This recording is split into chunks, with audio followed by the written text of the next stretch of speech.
kecil di Kabupaten Ngada, Flores, Nusa Tenggara Timur. Mataloko memang sejuk karena berada di antara pegunungan Wolobela, Wolobina, dan Wolosasa. Karena di lereng gunung, jadi Mataloko juga subur ditumbuhi bermacam sayuran dan buah-buahan. Tidak heran kalau mata pencaharian utama orang Mataloko adalah bertani. Di sini juga tumbuh kearifan lokal seiring dengan adat istiadat yang terus dipelihara sejak dulu. Suku-suku kali ini menelusuri keseharian masyarakat Mataloko, Nusa Tenggara Timur.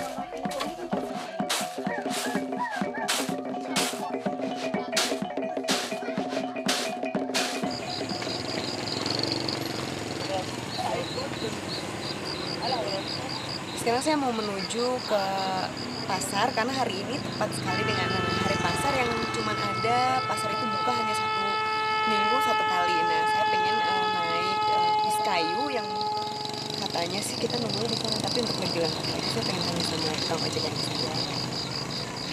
Pagi ini saya berada di suatu persimpangan jalan antara Jalan Raya Ende Bajawa.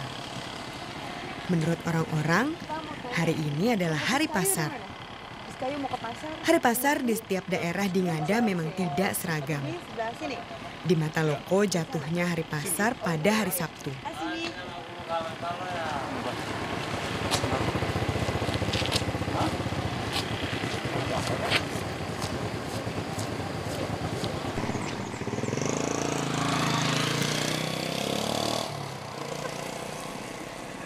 Setelah agak lama menunggu, akhirnya bis kayu datang.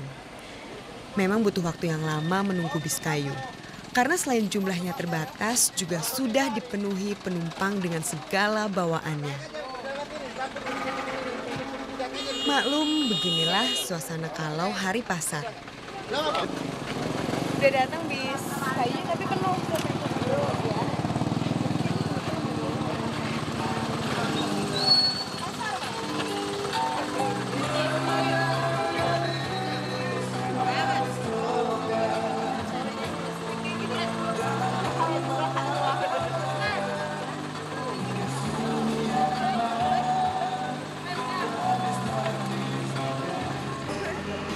Ternyata memang benar, bis kayu sudah penuh. Berdesak-desakan sudah pasti jika ingin ke pasar. Wah, saya merasakan sesuatu yang berbeda ketika naik bis kayu. Benar-benar lain dari yang pernah saya jumpai dimanapun. Unik, ini hanya sebuah truk yang dimodifikasi menjadi angkutan umum. Ini dia sebenarnya dalam bis kayu ini di sini bareng sama mama-mama, ada bapak-bapak yang ingin pergi ke pasar, bawa hasil kebun untuk dijual dan juga membeli barang-barang di pasar. Lagi-lagi unik, menjelang pasar bis kayu ini berhenti. Tadi saya pikir ada penumpang lain yang mau naik atau turun. Ternyata waktunya untuk kondektur menagih ongkos. Biasanya Rp10.000 per kepala. Tapi karena saya naiknya di tengah jalan, saya hanya harus membayar Rp5.000 saja. Saya lagi berhenti karena ada kondektur yang lagi mintain uangnya. Nah, enak banget di sini, udara yang terbuka dan full musik. Karena Pak supirnya selalu memutar musik-musik ke Flores ini. Jalan lagi.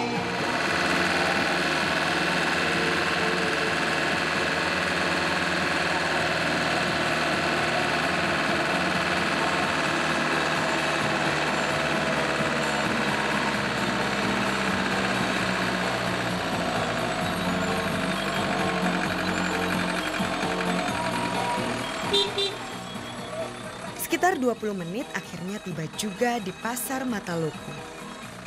Bis berhenti. Kembali saya harus melompat.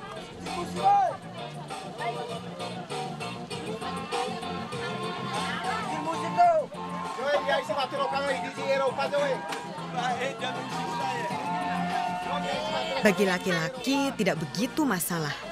Tapi banyak juga ina-ina atau ibu-ibu yang harus turun dengan cara seperti saya alias melompat.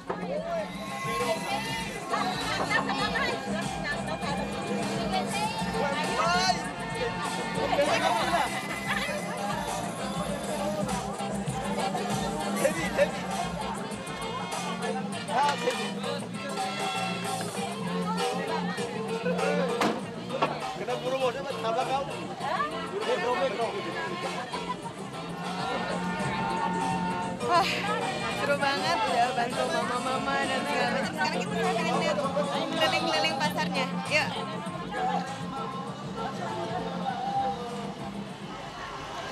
Udara nan sejuk, segarnya sayur mayur dan buah-buahan yang dipajang di pasar menarik saya jauh ke dalam pasar untuk melihat apa saja yang dijual di sini.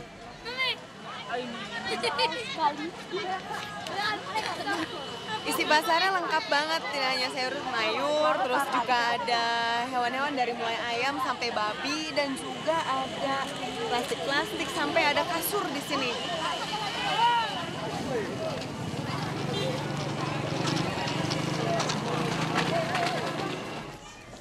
Perhatian saya tiba-tiba tertuju pada penjual parang. Dan tidak ada salahnya kalau saya berhenti sejenak.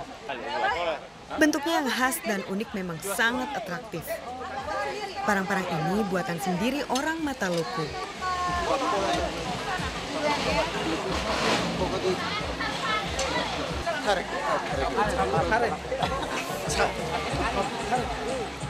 Ini hasil menempa sendiri, jadi bapak-bapak ini tidak hanya berjualan, jadi juga membuat sendiri parang-parang ini ya. Lalu kemudian dijual dari pasar ini. Ditempa sendiri.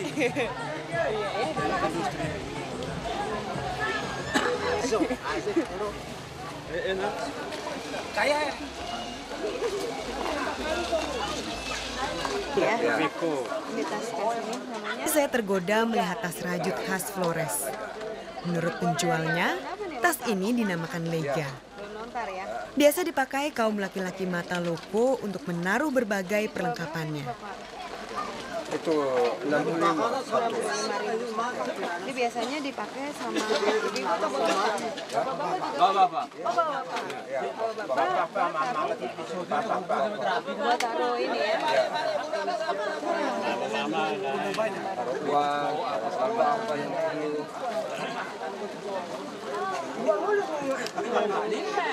Obat-obatku di eksam, gatal-gatal badan mari. Asma, nafas sesak mari mama. Obat-obat ternak babi ayam anti penyakit. Jangan lupa oleh-oleh untuk tikus-tikus semua kecoa. Tikus-tikus musim hujan sangat berbahaya, bisa gigit mama-mama.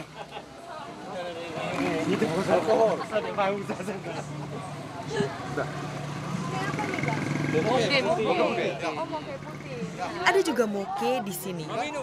Jenis minuman khas Flores yang diperas dari batang unau. Memang moke ini mudah kita jumpai di pasar karena selalu diminum dalam prosesi adat. Ya, Tapi kalau banyak-banyak pusing. Ya, kalau minum banyak pusing. ada yang pusing, ada juga yang pusing. Oh, ada juga bikin moke pintar, yang- ada bikin bodoh. Ada mau ke minum atau Rasanya ingin berlama-lama di pasar ini. Tapi cuaca tidak begitu bersahabat. Hujan.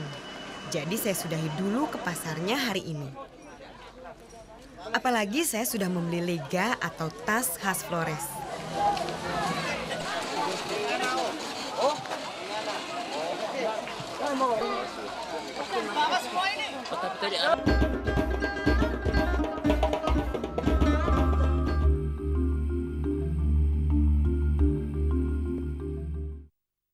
Ya, Bu Asri, sekarang kita mau menuju ke desa, kampung ya?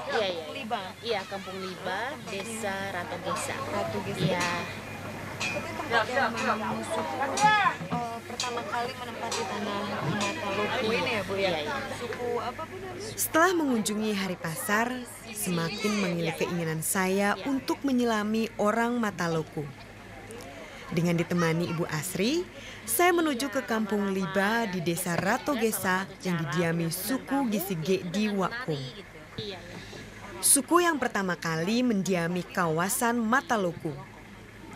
Ibu Asri banyak bercerita tentang keramahan orang Gisi. Baru mendengar cerita Ibu Asri saja sudah membuat saya kagum. Jadi memang salah satu tradisinya ya? Iya. Memang sebelumnya sudah dikabari tentang rencana kedatangan suku-suku ke Kampung Liba. Jadi mereka ingin memberikan sambutan secara adat ke tim suku-suku. Deveri di maku, deveri di ngado kami paman ego, bareng bolo. Oh, deveri di maku, deveri di maku, deveri di baga kami paman laba berada malah, hoga hama mita laba.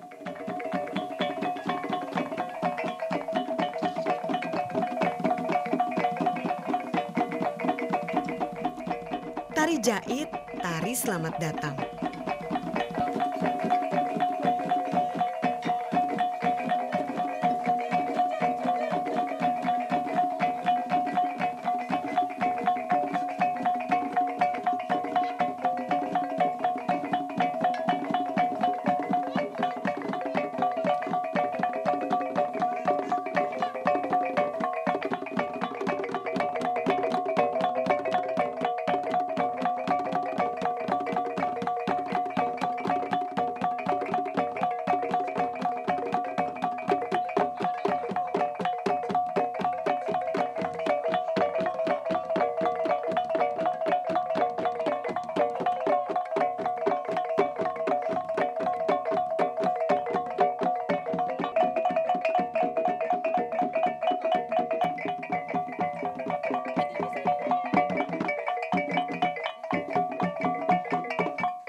Jadi tarian itu memang setiap ada tamu datang ke sini selalu disambut dengan luar. Terima kasih teman-teman, terima kasih ya.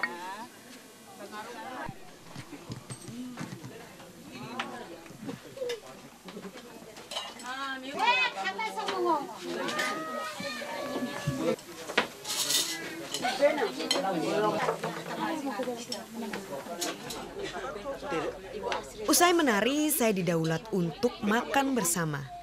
Karena Ina-Ina telah menyiapkan masakan untuk kami.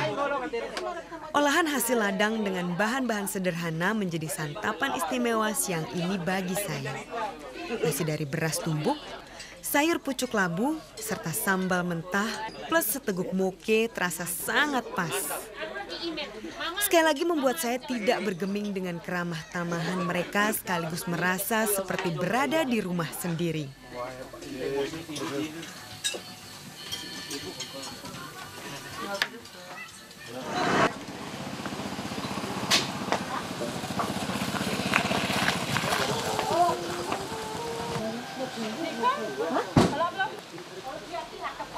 Usai makan, saya ingin melihat-lihat Kampung Liba yang sejuk. Letaknya yang berada di kawasan pegunungan membuat tanah di sini sangat subur. Bertani memang menjadi mata pencaharian utama orang Kampung Liba. Mereka mengenal panen 2 kali dalam 1 tahun. Bahkan untuk sawah, musim panen 3 kali dalam setahun.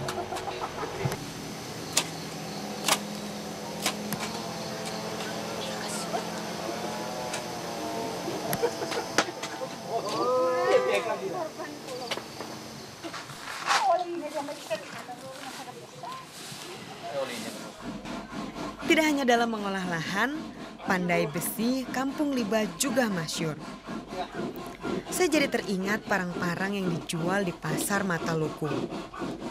Ternyata seperti ini ya pembuatannya, membutuhkan tenaga yang kuat dalam menempa besi. Belum lagi harus menjaga agar api selalu tetap menyala. Memang sangatlah berat. Dalam 1 hari, para pengrajin besi ini dapat membuat 3 hingga 8 parang. Tentunya dikerjakan secara bergotong royong. Wah, tenaga harus banyak juga ya, Pak? Hah?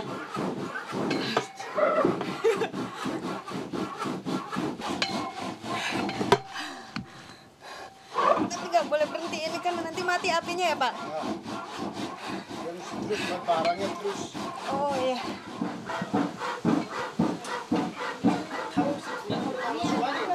Terus ke harap sampai.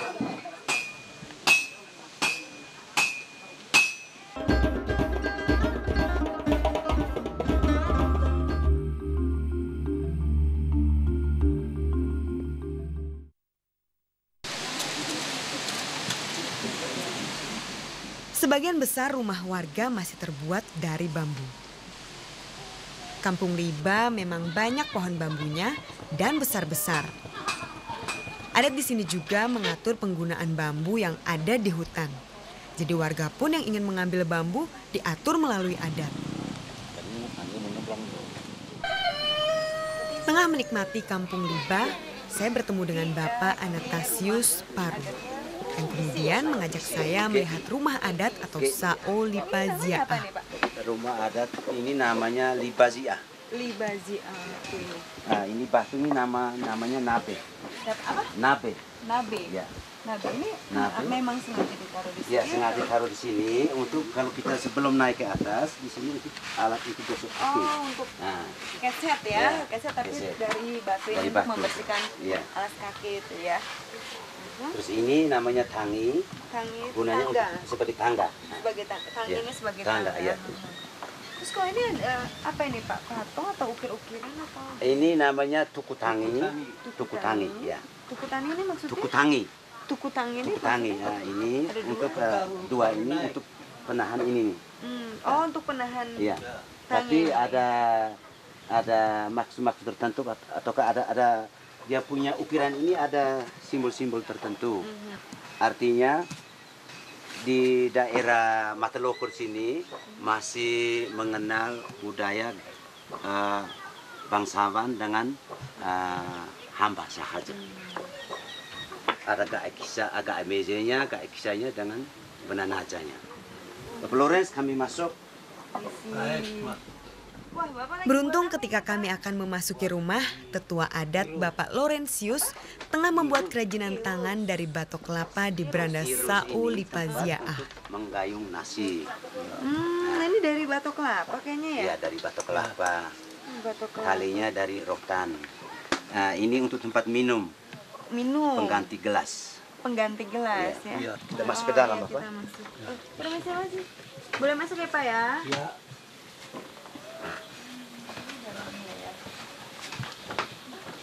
Nah, ini namanya Hidawaro. Tidak, Pak. Ya, Sao Lipaziah menjadi tempat berkumpulnya suku Gizi jika ada ritual adat. Ruang tamu ya. Di bagian dalamnya ada ruang khusus tetua-tetua ruangan adat. tamu. Nantinya di sini kelihatannya bambu dicincang, bahasa setempat disebut naja. Naja. Naja. Nah, terus kalau ada tamu baru dibentang dengan tikar.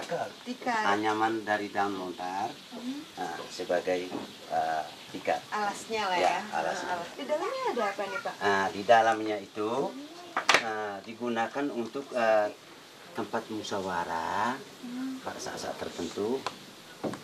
Ada acara-acara adat. Kalau adat dulu di tengah di atas itu di ujung sana. Dia bisa memerintahkan semua anggota sukunya, baik yang ada di sini maupun yang ada di ruangan tamu ini. Pak, tapi itu kok ada kayak tungku atau Ya, panci ada dan tungku api juga. Ya. Itu untuk apa? Tempat masak. Masak. Pada ada acara-acara budaya, rebah itu pesta adat, tahun baru adat. Ya. Itu gunanya untuk masak. Ini ada tulisannya. Sao Lipaziah. Mari, Bu. Hangat ya. Di sini hanya khusus untuk laki-laki, Oh. sedangkan di sini namanya Tapak Oko. Bapak Oko. Tapak Oko itu tempatnya untuk perempuan, untuk menyiapkan nasi. Oh, berarti saya lebih cocok duduk di sini Iya, Pak, iya, ya. iya. Iya, jadi laki-laki di sebelah. Iya. Bisa dibilang laki-laki di sebelah Iya, kanannya sebelah Bapak kanan. Imam. Wanita di sini karena cenderung lebih dekat dengan Ya, tungku tunggu ini ya. api, ya. Nah, Dan ini selalu nyala tiap hari, Pak. Iya, harus nyala. Harus selalu Iya. nyala. Kenapa Pak? Siap. Kenapa harus selalu nyala atau mungkin ada? Tidak. Api ini harus terus menyala karena asap api ini bisa mengawetkan alang-alang di atas. Ya. Mengawetkan Alang-alang. Kalau memang alang-alang atau bahan rumah ini kalau tidak dikena dengan asap api, berarti dia cepat rusak. Ya.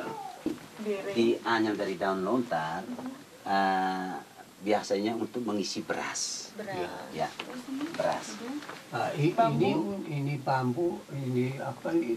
Supaya ini ada di punya ini supaya ukir-ukir. Oh ya, ini dinamakan beku. Beku. Beku. Beku. B-H-E-K-U. Beku. Ya. Tempat menyimpan alat-alat ukir, pahat. Nah, jadi ini tidak sembarang kasih keluar, dikeluarkan nanti pada saat mau ukir. Mau ukir. Orang panggil untuk ukir rumah, barang ini yang dikeluarkan. Tapi dibasah dulu dengan darah babi. Kalau ini